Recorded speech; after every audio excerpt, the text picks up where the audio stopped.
Guys അപ്പാർട്ട്മെൻറ്റ്സിൻ്റെ അടുത്തുള്ള recall ടവറിൽ ഒരു 1v4 ആണ്. ഇതൊന്ന് കണ്ടു നോക്ക്.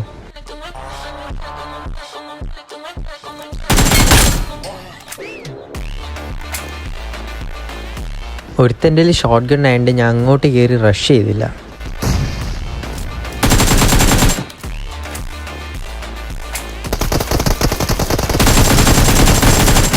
നോക്ക് ഫിനിഷ് ചെയ്യാനായിട്ട് ഫ്രണ്ടിലോട്ട് പോവുകയാണ്. അപ്പോഴേക്കും അവൻ്റെ ടീംമേറ്റിനെ റിവൈവ് ചെയ്തിട്ടുണ്ടായിരുന്നു. ഇവരെ രണ്ടുപേരെ ഫിനിഷ് ചെയ്ത് ലൂട്ട് സെറ്റായി കൊണ്ടിരിക്കുമ്പോഴേക്കും ഇവൻ്റെ ടീംമേറ്റ്സ് രണ്ടുപേരും ഇവൻറ്റിലെ ഫൈറ്റ് കഴിഞ്ഞ് ഇങ്ങോട്ട് വരുമായിരുന്നു.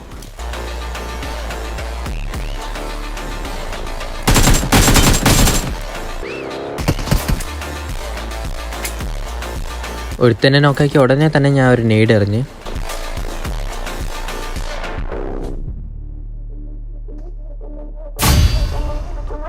ഈ ഒരു 1v4 ഇഷ്ടപ്പെട്ടവരെ വീഡിയോ ലൈക്ക് ചെയ്യാനും ചാനൽ സബ്സ്ക്രൈബ് ചെയ്യാനും മറക്കല്ലേ.